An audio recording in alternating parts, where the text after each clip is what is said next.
Muy buenas noches, gracias a todos y a todas por estar aquí en esta tarde primaveral, casi.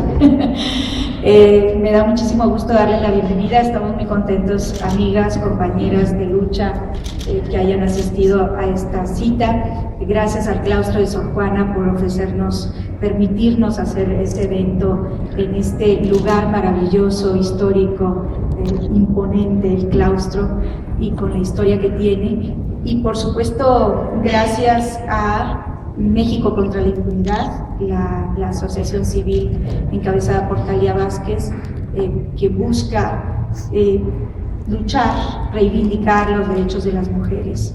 Dicho esto, bueno, yo quisiera empezar con dos de las protagonistas de mi libro, de Las amantes del poder. Como ustedes saben, es un libro que denuncia los usos y abusos del poder político en México, que casi no son muchos, ¿no? O sea, no hay en este país abusos.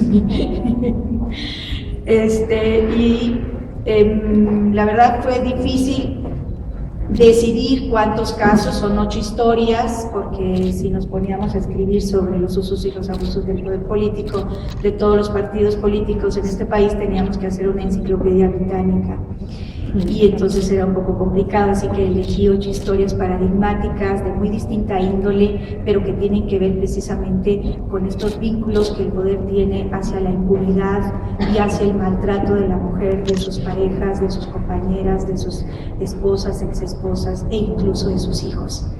Y para mí es un verdadero privilegio, es un honor que dos de estas protagonistas de estos dos capítulos del libro estén conmigo ahora al lado, porque hemos caminado juntas, primero en la escritura, en la investigación, en las entrevistas de este libro, pero también porque considero que ambas son la representación del valor y de la lucha por los derechos y la reivindicación de los derechos de las mujeres. En México, 2 de cada 3 mujeres sufren violencia en algún momento de su vida. No hay una sola gobernadora. Hay 4 mujeres solamente en el gabinete de Enrique Peña Nieto. Como ustedes pueden darse cuenta, la equidad y la igualdad es una quimera, que ni siquiera las leyes que han sido aprobadas y que supuestamente están siendo aplicadas no sirven. Hay solamente un 17% de mujeres en la Cámara de Diputados, en ambas cámaras. Entonces, realmente nos damos cuenta que en México, en este momento, la mujer todavía no tiene el lugar, el sitio que le corresponde. Y a nivel global tampoco es distinto, ¿no? Hay solamente un 17% de mujeres dirigiendo 195 países, solamente 17 países de esos 195 tienen presidentas, y pues las compañías en el sector privado tampoco es mucho mejor, porque un 21% están dirigidas por mujeres únicamente, cuando en realidad son las mujeres las que están dando una lucha también por conseguir esos altos puestos en distintos ámbitos de la vida cotidiana. En México, por ejemplo, solamente tenemos una directora de un periódico nacional, que es Carmen Lira, en La Jornada, y pues en el ámbito de las abogadas tampoco andan muy bien, ni de las escritoras. Yo creo que es una de las grandes pues deudas que se tienen con las mujeres. Quisiera empezar primero con la historia de Thalia Vázquez, que ella nos cuente sus detalles, y luego María, y al final hablaremos, y por supuesto habrá también un espacio para hablar sobre México contra la impunidad y poder después gozar, disfrutar del coro de Azcapotzalco.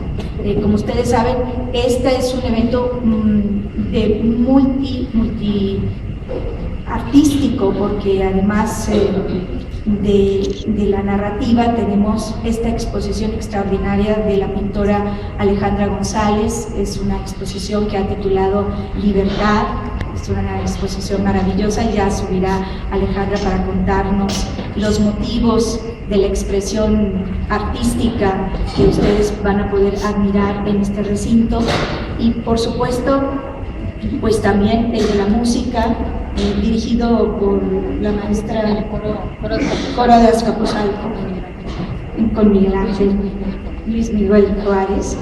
Y pues sin más por el momento, yo quiero que Thalía nos cuente y nos dé su testimonio sobre su historia, que está narrada en este libro de Las Amantes del Poder. Buenas noches, qué gusto contar con la presencia de todos ustedes. Todos los que están aquí son personas que estimamos mucho y este evento de México contra la impunidad pues lo teníamos que compartir precisamente con las personas a las que estimamos tanto. El libro de Las Amantes del Poder fue una oportunidad que nos planteó San Juana de dar a conocer historias de cómo los hombres del poder usan el poder público para perjudicar a sus parejas. No son los únicos que abusan de sus parejas, pero cuando uno está frente a una pareja que es además poderoso políticamente, lejos de sentirnos mejor, la cosa se pone bastante más complicada.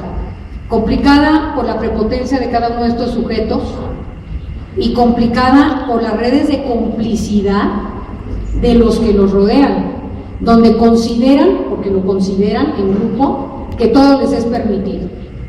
Y además que las mujeres siempre estamos exagerando, porque para eso somos las esposas, para eso somos las novias, las amantes o lo que cada quien sea, pero es como la obligación de la mujer soportar todo tipo de excesos. Yo me casé en el año 2009 yo ya tenía 2 hijos, venía de otro matrimonio largo, de un divorcio normal, de los que no salen en los periódicos, de los que llora uno en el baño de su casa y tan, ¿no? De donde tengo 2 hermosos hijos, bendito sea Dios, muy buenos muchachos, bendito sea Dios, y tuve a bien casarme con un tipo que parecía encantador de serpientes, que parecía el más culto del planeta, el más inteligente, el más audaz, el mejor político de México, según yo, según él se planteaba, ¿no? Creo que además es una característica que después fui viendo en el libro de San Juana, que no es el único que tiene ese modus operandi de ser como encantadores que no dices, no puede haber tanta belleza, ay, tan simpático, tan inteligente, tan culto, tan generoso, tan amable, tan cero celoso, tan bueno, qué suertudas son. Porque hoy me pregunta mucha gente, ¿cómo te fuiste a casar con él? Y digo, discúlpenme la audiencia, pero siempre les digo, pues por pendeja. Pero yo creo que por eso nos casamos todas. Digo, me refiero a todas las que después acabamos en un divorcio. Sí, todos nunca nos casamos pensando que nos estamos casando con un monstruo. Hay monstruos más grandes que otros, pero no. Todas las que después decimos, ¿cómo me casé con este? Bueno, porque lo veía como no era. Pero aquí la cosa que es de llamar la atención, sobre todo que yo ya tuve el otro divorcio, que fue, pues, como digo, un divorcio normal, donde ya nos vamos a divorciar y no me caes bien o lo que sea, y que nos seguimos viendo y tenemos hijos en común y puedes conversar y nunca hay patrullas de por medio, ni escándalos, ni persecuciones, ni muertes, ni cosas raras, ¿no? Bueno, yo me caso con este sujeto que es nazi. Cuando nos casamos no era precisamente rico, pero se hizo muy rápido, muy rápido, porque se asoció, justamente el día que yo me casé, corrieron al director de Juegos y Sorteos de la Secretaría de Gobernación, que era su amigo, se lo llevó al despacho, y empezaron a hacer todo tipo de tranzas con los casinos, así en resumidas cuentas, porque de verdad, los que conocen mi historia, los que lo han vivido conmigo, dicen, es que esto tienes que hacer una serie, porque película no alcanza, sería una película como de 50 horas, resumida. Cada episodio, cada día, era una cuestión impresionante, pero realmente es como de serie, por eso invitamos a Verónica Velázquez, para que pare oreja y vea qué onda. Aquí está Verónica Velázquez, nos da mucho gusto que nos acompañe. No, fue en la medida en que recogía dinero y se hacía poderoso políticamente, en esa medida se hacía pervertido sexualmente, porque en la mente enferma de un ser así, entre más dinero tienes, más derecho tienes a todo. Tienes derecho a matar, tienes derecho a violar, tienes derecho a cambiar de mujeres, tienes derecho a los mejores lujos, tienes derecho a los mejores vinos, tienes derecho a todo. Por supuesto, esa es la mente también un poco como de nuevo rico, ¿no? Y se vuelven locos, pero se vuelven locos de manera inusitada. Este cuate, aparte de que tenía derecho a todo, tenía derecho a ser de su esposa, o sea, yo, lo que fuera. Duramos 1 año y medio casados, y durante ese 1 año y medio él consideraba que era su derecho, por lo tanto mi obligación, atenderlo sexualmente a él y a sus amigos. Entonces yo le decía que eso era absolutamente imposible. Él tiene una capacidad de argumentación, sobre todo en el tema nazi, de decir por qué eso era propio de la clase, de la raza superior y de la raza aria. Llegaba a un punto, que ahora lo pienso y digo, pero ¿por qué yo decía esas cosas? Llegaba a un punto de tal acoso para que sucedieran estas cosas, que yo como esposa le decía, bueno, mira, es que no tengo inconveniente, vete con tus amigos y renten a quien quieran o a ver qué hacen, yo no me voy a enojar. Eso no lo dice ninguna esposa, pero yo sí lo decía. Yo decía, llégalo, sé feliz, o sea, no, porque tú pareces mi mujer, entonces yo decía, bueno, es que yo soy purépecha, dije, yo soy guadalupana, y sí, pues yo soy michoacana, pero además, pues yo soy católica, a mí me educaron de otro modo, mis papás tienen 52 años de casados, o sea, eso es lo que yo vi en mi casa, ¿no? Nunca se me había ocurrido hacer una orgía, pero si se me hubiera ocurrido, no se me hubiera ocurrido con mi marido y sus amigos, ¿no? O sea, pues de esas distorsiones que digo, bueno, no puede ser. La violencia por la negativa y subiendo fue una cosa espantosa, y esto derivó en una violación tumultuaria el 19 de marzo del 2011. Ya en este mes de marzo siempre me da por ir haciendo las efemérides, y el día 19 así como que me encierro en mi cuarto y me quedo así, no es de acordarme, porque créanme que lo que les llevo dicho hasta acá, lo dije muy rápido, no es lo peor. Lo peor viene después, la persecución y todo el poder político encima de uno. Eso sí es lo peor, porque entonces a mí me perseguía Julio Espondo Urratechea, compadre de Calderón y compadre de Marisela Morales, que era la procuradora.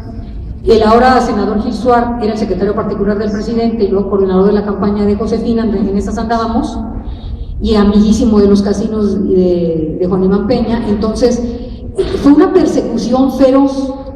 Para no hacerles el cuento largo, tomar la decisión de denunciar. Fíjense lo que les digo a toro pasado, fue la decisión más difícil de mi vida, denunciar, porque yo no quería que supieran ni mis hijos, ni mis papás, ni nadie. Es una cosa que quieres callarte, pero cuando yo no me quedo de otra, porque me iban a matar a Alfredo, que está sentado allí, lo tenía escondido en Estados Unidos y me lo encontraron y me dijeron que ya lo iban a matar, decidí denunciar, pero realmente era como un salto al vacío de decir, bueno, vámonos matando, o sea, esto nos vamos a matar, pero tengo que decirlo. Si no hubiera estado Alfredo con esa amenaza terrible de muerte, porque yo había visto a este cuate matar gente, o sea, yo no estaba asustada de a gratis. El señor era nazi, hacía sus ritos y hacía cosas terribles.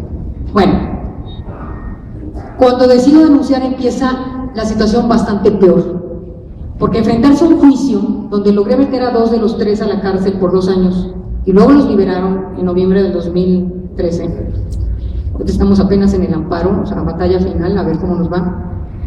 El juicio fue una experiencia que yo no se le deseo a nadie, porque todo el poder contra mí, falsificaban y falsificaban pruebas y hacían una cosa y otra y compraban peritos y hacían y volvían, y todos los días yo tenía que dedicar 10 o 12 horas solo a ese pleito, sin trabajar en otra cosa y absolutamente exhausta, para tratar de estar desvirtando las pruebas y todo. Fue una cosa espantosa, espantosa. El día que los liberaron, bueno, yo tuve la suerte de conocer a San Juana antes de la liberación. San Juana, empezamos con las entrevistas y esto del libro antes de la liberación, y ya nos hicimos, yo la aprecio mucho y nos hemos hecho muy amigas, y ya para cuando fue la audiencia final de juicio, la audiencia final es cuando ya se cierra todo y ya van a dictar sentencia. Son audiencias que son de forma y duran 15 minutos, la mía duró 4 días, y los 4 días me estuvo interrogando el violador, que eso está prohibido en la Constitución. Un careo entre víctima de violación y el violador está prohibido en la Constitución. Pues le dieron la forma de ampliación de declaración o de careo, y estuve 4 días torturada por el violador frente a un juez. Después de eso yo me fui a mi casa, me acosté en mi cama y me dediqué a comer 10 días, un mes, literalmente un mes, comiendo bolillos y chocolates todo el día. Subí 10 kilos en un mes, y aterrada se me iba la memoria, porque enfrentarme al tipo después del juicio, yo no lo había vuelto a ver desde la violación, y cuando lo vi 4 días en la audiencia y fue tan terrible todo lo que decía, la manera de agredir y todo, que ahí sí fue cuando dije, ahora sí me voy a morir. Me encerré en mi cuarto y desperté, bueno, o volví a la vida con la llamada de mi hermana Celine, que es una tipaza. Me habló y me dijo, Talía, los liberaron a las 4 de la mañana. Ya está la sentencia y los liberaron. En ese momento, mi hijo Juan Pablo, no está ahorita, pero lo desperté y le dije, Juan Pablo, acaban de liberar a los violadores. Me dijo, tienes 5 minutos para llorar, mamá, y a defendernos. Y de verdad, me entró la llamada de Rubén Luengas, un periodista que queremos muchas personas aquí, es un periodista de Los Ángeles, que es mi estimado, que conocía mi caso y me dijo, Talía, ¿cómo te sientes? Al aire, ¿no? ¿Cómo te sientes? ¿Has luchado mucho? ¿Cómo te sientes? Le dije, Rubén, yo me equivoqué. Fue el primer pensamiento ante su pregunta, yo me equivoqué. ¿Por qué? Yo no debí recurrir a la autoridad. Yo no debí ir al Ministerio Público. ¿Cómo se me ocurrió? Fue lo primero que me nacía del alma. Dije, pero es que yo no debí hacer eso. Es muy grave que digas eso, Talía, tú eres una abogada, eres muy valiente. Es que yo no debí denunciar. Entonces dije, yo debí matarlo. Yo debí ser autodefensa. ¿Cómo se me ocurrió ir ante el Ministerio Público? Fue el peor error de mi vida. ¿Qué le dirías a una mujer agredida sexualmente? Que lo mate. Dije, yo, ¿sabes qué, Rubén? Le dije, yo me voy a hacer autodefensa. Ya mis paisanos se habían levantado en armas, ya tenían desde febrero, era noviembre. Y yo ese día empecé, yo quiero ser autodefensa, yo quiero ser autodefensa. Y bueno, circunstancias de la vida después, que muchos de ustedes conocen, me llevaron a hacerlo, de verdad, a hacer autodefensa. Pero esto lo comento porque por eso nos reunimos en México contra la impunidad. Escuchen el nombre de la asociación, México contra la impunidad. No hay manera de resarcirle un daño a una víctima de violencia más que la justicia. No hay manera de que nos paguen una indemnización. Es la justicia. Necesitamos justicia. La impunidad es lo contrario de la justicia.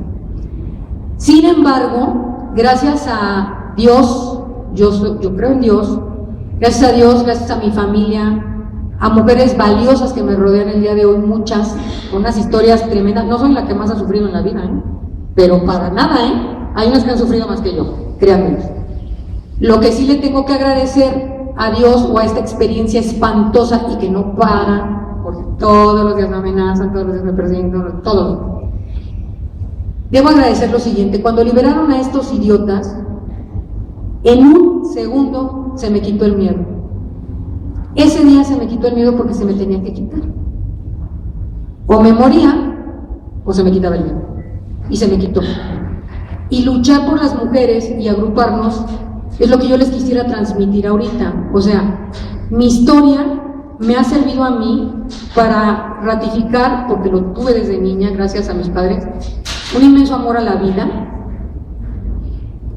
Decidí que ningún poderoso puede contra mí, porque a mí me cuida Dios. Ningún poderoso puede contra mí porque no les tengo miedo, porque cuando uno les tiene miedo les concede poder sobre uno. Yo no les tengo miedo, entonces me echo muy claridosa, digo lo que pienso y sigo adelante. Y hoy puedo decir que con todos los violadores en la calle, que espero que lleguen a la cárcel después del amparo, y si no nos iremos hasta la Corte Interamericana, estoy muy feliz en una etapa de mi vida, muy contenta, porque estamos haciendo esto de México contra la impunidad, que al rato les voy a decir exactamente qué consiste el plan de trabajo, pero quiero como mensaje decir que tenemos que decir la verdad. Cuando yo dije eso de que jamás habíamos ido al Ministerio Público, tengo una amiga que aprecio muchísimo que está aquí, Alicia Rosas Rubí. Ella es Ministerio Público, es la fiscal de derechos sexuales del Distrito Federal, de derechos sexuales. Sí, los delitos. Sí, no sé, derechos sexuales. No. Ella es la fiscal contra los delitos sexuales de la Procuraduría del Distrito Federal. Yo la conocí en otra historia, en otro ámbito, y es una mujer muy valiente. Y un día me dijo, no andes diciendo eso de que no vayan al Ministerio Público. Sí hay ministerios públicos que quieran hacer su chamba, sí hay. Conocer a Alicia me da esperanza en que sí lo hay. No más que tenemos que estar muy unidas y muy organizadas y muy propositivas para decir qué es lo que hace falta, qué ley tenemos que corregir y cómo tenemos que hacer las denuncias de manera coordinada para que realmente las mujeres podamos tener acceso a la justicia. Y a los políticos que creen que son dueños de la vida de las personas. A eso sí, los aborrezco, se los digo en su cara, los alucino en sus poses de mi rey, porque además así era, mi hermano, y las maletas de dólares, y mi hermano, y unas putas, como dicen ellos, ¿no? Y mi hermano, o sea, un desprecio por el ser humano, por el que sea, por los niños, por las mujeres, por los ancianos, por una manera de ser tan horrible, tan vacía, tan espantosa, que bueno, me tocó vivir ese infierno, soy sobreviviente del infierno, ya no le tengo miedo pues ni a la puta, ¿verdad? Entonces, agradezco a San Juana que me haya incluido en su libro. Quienes lo han leído dicen que es espeluznante el caso, ¿verdad? Nos escribe mucho que el caso es espeluznante, porque ahorita no les conté los detalles escabrosos, pero ahí está el libro, pero lo leen y no van a poder dormir. Pero bueno, aquí le dejo el micrófono a San Juana, muchas gracias.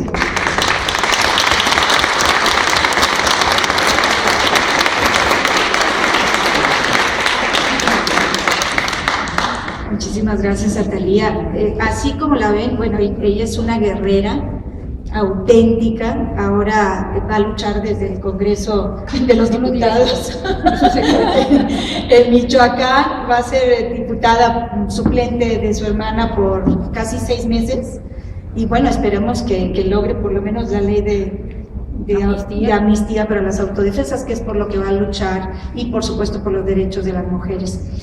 Yo quiero decirles que efectivamente el capítulo dedicado a la historia de Thalía y al panista nazi, morenazi, como les dicen ahora, Juan Iván Peña Neder, es uno de los más fuertes. Yo cuando hice las entrevistas a Thalía, pues evidentemente tenía pesadillas y la verdad fue muy difícil transcribirlas porque pues sí, te pones a llorar y sientes por supuesto la angustia y el dolor, el sufrimiento por el que ella pasó durante todo este tiempo, pero es un caso paradigmático de abuso de poder y del círculo más íntimo, más personal, más cercano a Felipe Calderón y a la mafia de los casinos. Hay que decirlo, este sujeto tenía toda una mafia de sellos falsos de casinos que daba los permisos falsos y que estaba muy cercano, y gracias a eso a Gil Swart, que es en este momento el presidente de la Comisión de Justicia en el Senado, y que gracias a eso pues el violador salió libre después de 2 años de purgar un juicio, porque no hubo ni sentencia, ¿no? Lo exoneraron después. Y se detuvo a él y a uno de los violadores, pero uno siempre estuvo prófugo, huyó, y pues desde luego la justicia no se dio. Solamente el 4% de las mujeres que han sufrido una violación llegan a denunciarlo, precisamente porque el sistema de justicia en México no protege a la víctima y la revictimiza cuando llega a los juzgados. Y de ese 4%, solamente un 0,1% consiguen una sentencia. O sea, es difícil conseguir una sentencia contra un violador porque es un delito de comisión oculta y las leyes, aunque parecen muy bonitas y están en el papel, a la hora de aplicarlas, como muchas leyes en México, no funcionan. Entonces me parecía sumamente importante incluir este caso, así como los otros, ¿verdad? Las 8 historias, pero la verdad es que con Thalía siempre cuando presento el libro me gusta dejar un mensaje de esperanza, y siempre lo encuentro en estas 2 mujeres, en las mujeres protagonistas en algunas de mi libro, pero particularmente en estas 2 mujeres. Y les digo porque Thalía renació como el ave fénix. Cuando yo la entrevisté, ella estaba devastada, estaba sometida a terapia, había sufrido, como ustedes se imaginarán, terriblemente, y seguía padeciendo las secuelas terribles de esta violación tumultuaria. Y verla renacer, fundar la asociación civil que en este momento está haciendo un trabajo extraordinario con las mujeres, apoyándolas, ayudándolas en distintos casos de violencia de género, para mí es esperanzador. Es decir, el mensaje es ese: juntas somos invencibles, solas tal vez no hacemos nada, pero el día en que las mujeres en México nos unamos y hagamos causa común Y olvidemos que el término feminista está de alguna manera satanizado, y reivindiquemos nuestros derechos sin etiquetas, pero sí diciendo que somos feministas, que creemos en la igualdad y en la equidad y que vamos a seguir luchando hasta que lo consigamos. Este país va a ser otro, va a tener una auténtica democracia que ahora no lo tiene. Esperemos que sea pronto. Dicho esto sobre Thalía, yo quisiera dar la introducción de María Gómez. El caso de María Gómez es extraordinariamente importante porque ella estuvo casada con Sergio García Ramírez 22 años. Una historia también muy difícil de violencia, pero con un hombre que cuando yo la entrevisté tenía mucho que ver en la política, porque en ese momento era consejero del Instituto Federal Electoral, que ahora se llama INE, del IFE. Y fue decisiva la participación de García Ramírez para darle el triunfo a este señor que ahora ocupa la silla del Águila en Los Pinos. La historia de María también es una historia extraordinaria y llena de esperanza, porque ella también renació como la de Félix cuando logró liberarse de las cadenas de Sergio García Ramírez. Así que escuchémosla, por favor.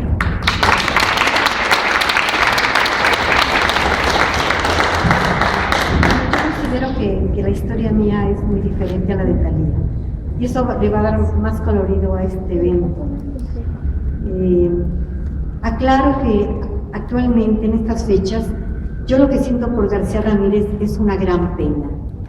Lo veo en la televisión, yo nunca volví a verlo personalmente, nada más que en los juzgados, y me da pena ver a ese hombre que fue tan poderoso, que fue procurador de la República, que fue secretario de Trabajo, que fue procurador del Distrito Federal, que tuvo todos los cargos habidos y por haber, pero casualmente todos sobre la seguridad y la justicia.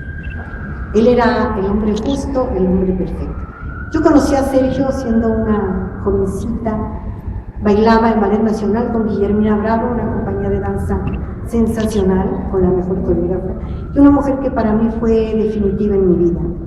Mi madre era una luchadora social, era una mujer socialista, que viajó a la Unión Soviética, a Rusia, a través de la universidad, que era maestra de historia. Y luego conocí a Guillermina Bravo, que fue algo así como mi tutora culturalmente.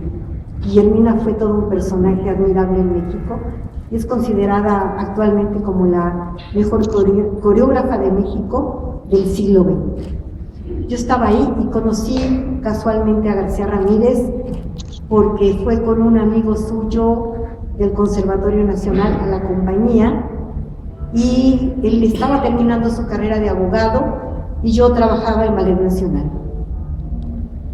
Él llegó con un grupo de amigos del Conservatorio Nacional que eran homosexuales, pero para mí en aquel momento eso no contaba, no lo tomaba en cuenta, jamás lo observé, pero me sorprendió su inteligencia. Era un hombre de 22 años, 23, 24, cuando más no recuerdo, pero era un hombre realmente, un muchacho con una cultura, con un conocimiento del arte, de la literatura, de la música, y ese era mi mundo. Y me enamoré perdidamente, así como en una semana. Para mí fue un factor determinante conocerlo. Yo en esas fechas me fui con Ballet Nacional a Estados Unidos y me fui a Cuba y me pasé esa gira, esas 2 giras, buscándolo vía telefónica para decirle que lo amaba y que para mí era todo, que ya mi vida se definía a su lado. Era una obsesión total por la cultura de Sergio. Regresé a México, lo busqué, se me escondió, lo seguí buscando, hasta que lo encontré un día y le dije, cásate conmigo. Mi familia no lo conocía, mis padres no lo conocían, mi familia era una familia muy conservadora, muy tradicional, y él me dijo, déjame pensarlo. Y así fue como lo conocí. Él me dijo que sí se casaba conmigo, siempre y cuando yo fuera una muchacha, una chamaca, suave y tranquila, y que no lo presionara, porque él tenía muchos planes como escritor. Nos casamos con toda la problemática familiar que yo tuve. Me escapé de mi casa, regresé, finalmente me casé y pensé que yo iba a ser el ser más feliz del mundo con García Ramírez. Y no habían pasado sino 15 o 20 días cuando me di cuenta que ya no sabía dónde estaba yo parada. Lo primero que me sucedió fue que me prohibió ver a mi familia. Me dijo que no tenía yo por qué verla, que él era todo, él era tanto, valía tanto, que yo no tenía por qué buscar a mi familia. Y que cuando la buscara, le pidiera permiso. Y así comencé en una vida, en un trayecto muy lamentable, muy doloroso, de devaluación. Él entró a trabajar en ese momento porque él estaba terminando la tesis, algo así, y consiguió un trabajo en el reclusorio para varones, trabajo que lo hizo inmensamente feliz, porque era autoridad, porque castigaba, porque manejaba a los presos. Y a mí eso no me gustó que las conversaciones siempre eran sobre presos, sobre reclusorios. Y ese fue el principio quizá de un desorden mental de él. Yo siempre le he dicho que hubo algún factor que lo enfermó y un daño terrible para mi personalidad, porque me encontré entre dos mundos, entre el mundo del arte, de la música, de la belleza, de la danza, y con las cárceles. Mis fines de semana se convirtieron en aquel momento en visitas con los presos, a comer con las reclusas, mientras él trabajaba, y él pasaba días en la casa y días en el reclusorio. Así transcurrió, nació mi primera hija, una chica, una muy linda niña que ahora es toda una mujer, y voy a brincarme muchos momentos. Él me comentó en algún momento dado, un día, una tarde, no era fácil estar con él, no era fácil hablar con él, era un hombre muy duro, muy autoritario, muy violento sobre todo. Y yo empecé a sentir miedo, y ese miedo me fue llevando a una devaluación, en una decadencia, en una escala hacia atrás. Me dijo que tenía una oferta para echar a andar un reclusorio en el Estado de México. Lo había llamado el gobernador, él estaba orgullosísimo porque el gobernador lo había llamado, y me dijo: puse, María, en una balanza pues el reclusorio y tú y la niña, y creerás que pesó más el reclusorio. Por lo cual pues me voy, y agarró sus cosas y se fue. Y ese fue el principio de idas y de abandono, digamos, a mi persona y a mi hija. Sergio vivía en el reclusorio, se llevó a expertos criminólogos que yo los conocía y no me agradaban porque evidentemente había una mezcla ahí de homosexualismo y de algo que yo no entendía. Mi mundo era otro, yo seguía en Ballet Nacional.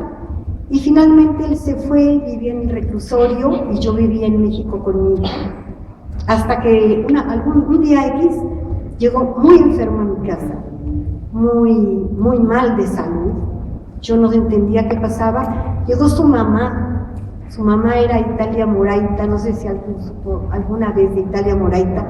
Fue la intérprete de 3 presidentes, la traductora intérprete de 3 presidentes, una mujer soberbia, complicada, que para ella no valía nadie más que Italia Moraita. Y llegó a mi casa y me dijo: me llevo a Sergio a un hospital y ahí te avisamos. Y ya no supe más qué pasó. Se fue a un hospital, hubo una cirugía, regresó a la casa. Era una historia espantosa porque se sentía muy bien, no me explicaban cuál era su problema de salud, y finalmente llegó a Italia y me dijo: te tienes que ir con él a Toluca y tiene que reintegrarse a su trabajo y no lo puedes dejar en este momento. Yo pedí un permiso a la Compañía Nacional de Danza y me fui a Toluca, y llegué a una casa donde había 2 catres que había comprado, que había rentado una casita, y me instalé ahí a vivir en una especie de infierno. porque yo tenía encima toda una historia de presos que hablaban, que llegaban, los mandaba a la cárcel. Era un desorden total, y él desaparecía y aparecía. Era como de locos. Yo estoy convencida que mi mundo era un mundo de locos. Hasta que de repente un día dije, no, pateaba a mi perro porque él me decía que cómo era posible que yo amara a un perro. Entonces llegaba de la cárcel, del reclusorio, y pateaba a mi perro. Un día en una patiza él se rompió un dedo del pie, y a mí me dio un gusto infinito que se le rompiera el dedo del pie. Pero él, ya su mundo estaba hecho para ser un carcelero. Toda su conducta era de carcelero, y así nos fuimos pasando la vida en una historia como muy turbia, como muy llena de incógnitas para mí. Yo nunca supe quién era su padre, cómo se llamaba su padre, nada. Mi familia se hizo a un lado.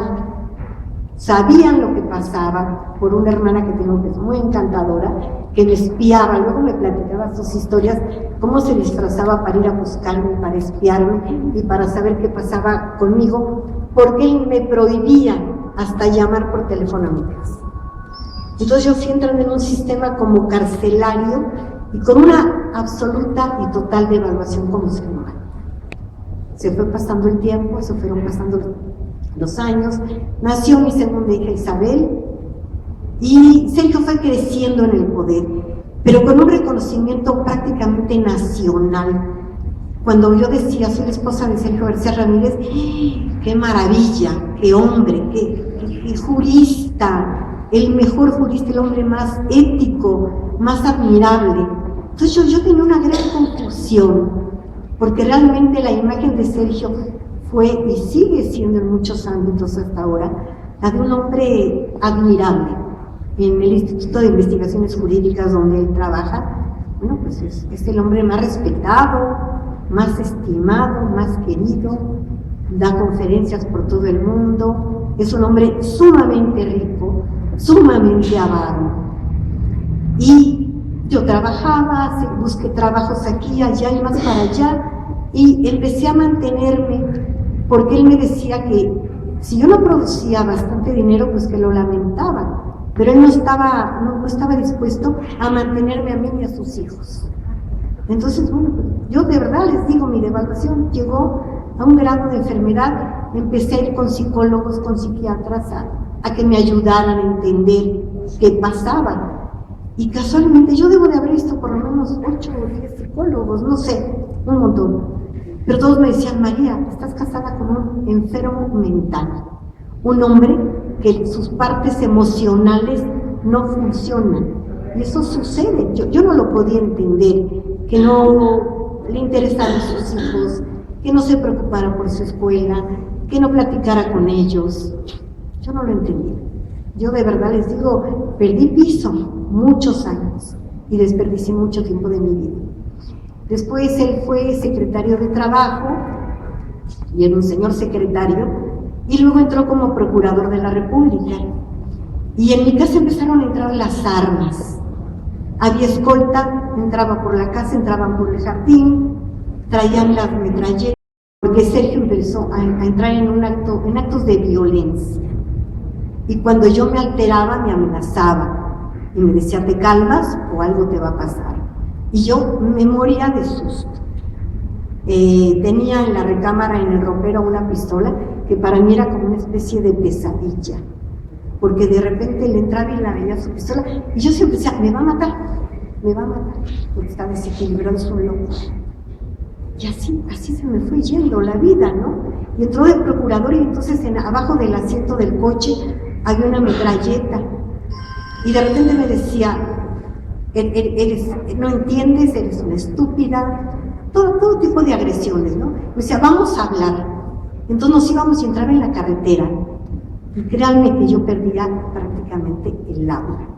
Ya no podía responder, porque estaba segura que me iba a matar, ni más ni menos, ¿no? Regresaba a mi casa aterrada.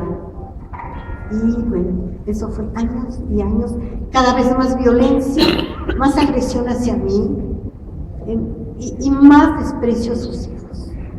él realmente me decía que no entendía por qué tenía hijos, que sus hijos eran unos idiotas, que eran unos pobres estúpidos, que no entendía que, claro, la herencia mía y de mi familia, en fin, era todo un juego de desequilibrios que a uno como pareja lo pueden dañar brutalmente. Yo seguí viendo a mi psicólogo y empecé a trabajar, Echeverría me invitó un día a trabajar, hacia muchos años atrás, para que le hiciera yo unos videos. Y conocí el mundo de la televisión, que me gustó bastante, de la producción de la televisión. Y luego me fui a dirigir la Escuela de Arte Integral.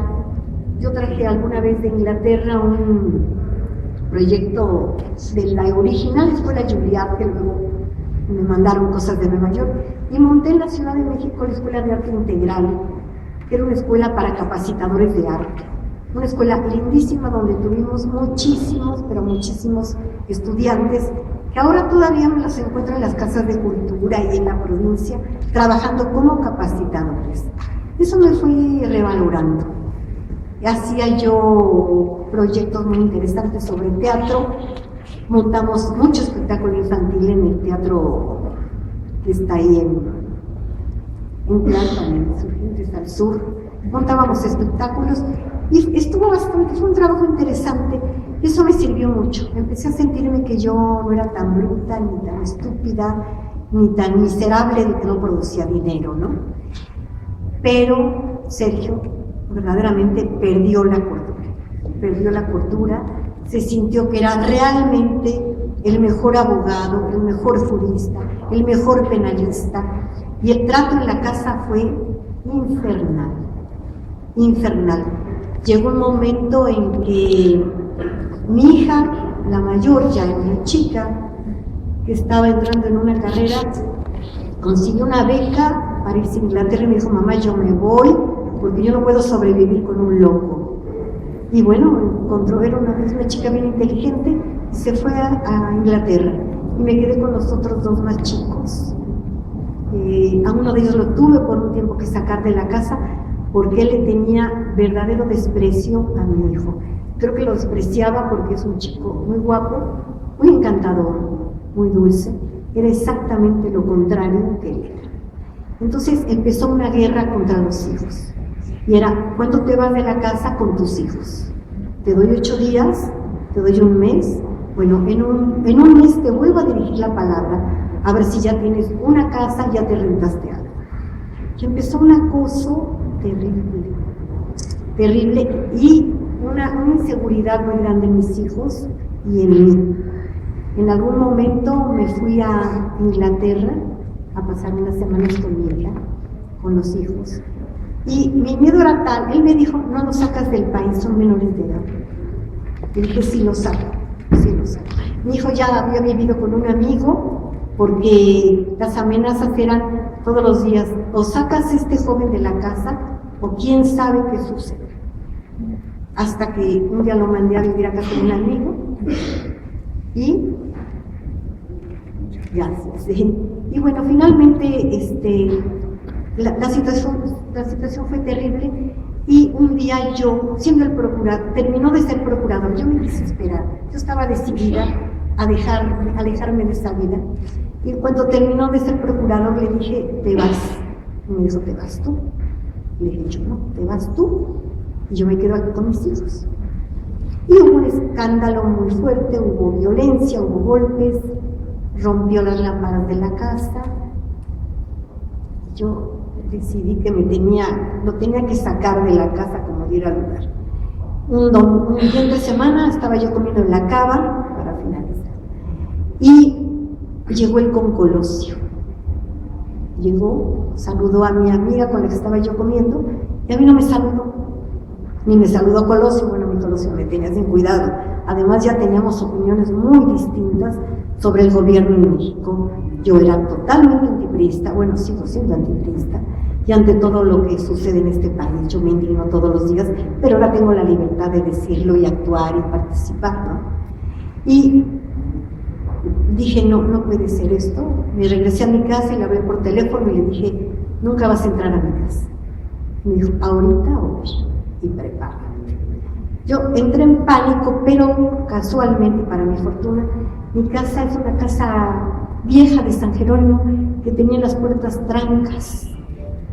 Entonces cerré la casa, toda la cerré con llave, puse las trancas y por supuesto que yo. Y se armó el escándalo en toda la vecindad que no les quiero platicar, ¿no? Porque hubo gritos, golpeó la puerta con el coche, bla, bla, bla, pero no logró entrar. No logró entrar, se fue, me metí una demanda, yo me busqué una abogada, nadie me quería defender, me tardé 3 años en encontrar una abogada que quisiera pelear con García Ramírez porque yo pedí un divorcio necesario. Yo no estaba dispuesta a un divorcio de común acuerdo porque no me parecía justo. 3 años tardé en encontrar una abogada que me defendiera y emprendí un pleito. Me mandaron recados a través de Victoria Dato, que la deben conocer. Me mandó un recado Miguel de la Madrid que manejara con mucho cuidado el divorcio, porque García Ramírez es un tipo muy valioso y que bueno, por mi conveniencia. Me mandó otro recado una magistrada, que no recuerdo ahorita su nombre, y finalmente el presidente del Tribunal Superior me dijo, María, cálmate, accede a lo que Sergio te pida, porque Sergio es un hombre muy valioso, es un personaje nacional, no vas a ganar nada. Entendí que no iba a ganar nada, cambié el divorcio por un divorcio de común acuerdo y nunca lo he vuelto a ver, ni mis hijos lo han vuelto a ver. Desde el último día que él estuvo en la casa, no sabemos de él, sabemos por la televisión, pero nunca volvió a ver a sus hijos, se negó a dar una pensión, se negó a tener alguna atención con su familia. Sergio no existe para nosotros y francamente les digo, es una gran tranquilidad. El hecho de que no sepamos de él, que no lo veamos. Mi hijo me dice, oye, si me encuentro con él, ¿tú crees que me conozca? Pues yo creo que no, pues ya eres un muchacho, eres un hombre, ¿no? Mis nietos me dicen, oye, ¿y el abuelo ese cómo era? Ese loco, un loco, pero olvídense, no existe, ¿no? Y nos hemos rehecho todos. Mis hijas hicieron carreras, tienen sus hijos, se casaron, se divorció una de ellas. Mi hijo vive en Washington, trabaja, cosa que no me gusta nada, en la Embajada de México en Washington. Pero lo hace como entretenimiento porque él es un economista que conoció en Inglaterra a su novia, su mujer, que es la embajadora de Argentina en Washington. Entonces trabaja con el embajador, no sé qué haga, ojalá que pronto pegue eso, pero es lo de menos, ¿no? Y vivimos en paz, vivimos bien, yo trabajo, mis hijos trabajan, nunca pedimos un centavo, nunca dio nada, pero sobre todo nunca ha preguntado si sus hijos viven, si no viven, si tienen nietos, si no tienen. Para él no existe esta familia, pero creo que salí ganando.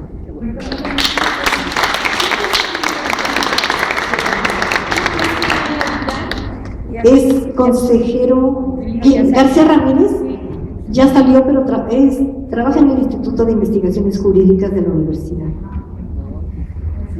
Pues queridas Cali y Mari, muchas gracias por brindarnos su testimonio. Ustedes son las mujeres dignas de admiración y de respeto. Y a continuación escuchamos